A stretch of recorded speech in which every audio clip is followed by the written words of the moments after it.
While Houston does not have super stunning mountains or rivers in our city, we do have some very, very beautiful neighborhoods. And today, I just have a short driving tour for you of Broadacres. My name is Mariam Hejazi. I've been helping people buy and sell residential real estate for over 12 years, and I've been loving Houston since 1987. And let's take a look at North, South, West Boulevards and Parkway Drive.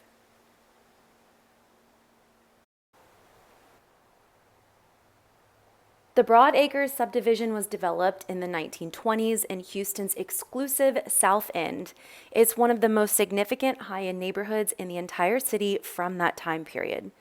Broadacres was a master-planned community. It was designed by architect William Ward Watkin, and the neighborhood was listed in the National Register of Historic Places in 1980. Houston has been a major shipping and trade center since its founding in 1836, but during the 1800s, city's leaders invested in the development of railroads and Houston's network of bayous. The Houston Ship Channel and Port of Houston, built in the early 1900s, specifically completed in 1910, had far-reaching effects on the city and drove the city's tremendous growth in the time period. So between 1900 and 1910, the population of Houston doubled, and this is right after the Great Storm of 1900 that nearly wiped Galveston off of the map. The population of Houston doubled again between 1910 and 1920, which created an urgent need for new housing. In the late 1800s, many wealthy professionals lived just south of downtown, and they began to move into new exclusive neighborhoods on the outskirts of town, several in the southwest, and they include Cortlandt Place, Westmoreland, Audubon Place, Avondale, Boulevard Oaks, and Broadacres, where we are today.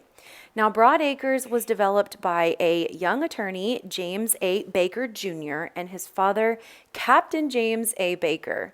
Both were lawyers with Baker, Botts, Parker, and Garwood, Houston's most important law firm at the time, and Baker Botts still has a huge presence in Houston. Captain Baker owned about 34 acres of land near the intersection of South Main and Montrose Boulevard. It was close to the Rice Institute, Herman Park, and the proposed site of a new art museum. The Bakers divided the land into 26 large lots, and each lot was between 0.8 and 2.0 acres in size.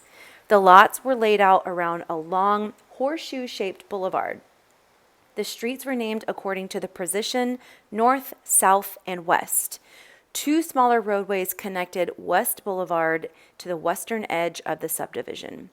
And in 1922, Baker Jr. organized 17 other people to pool their money and buy the land from his father for a total of $125,000.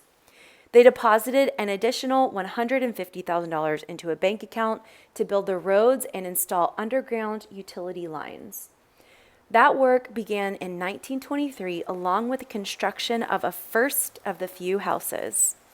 The neighborhood, like many at the time, was subject to deed restrictions. This ensured that all of the properties would be developed in a consistent way.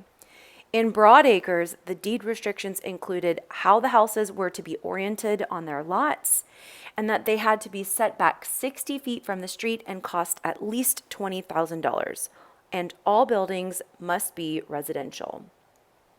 Broadacres contains the work of three of the most prominent Houston architects of the time period: William Ward Watkin, Birdsall Briscoe, and John Staub. Watkin, who laid out the neighborhood, only designed one house, but Briscoe designed 8 houses and Staub designed 6 of the houses.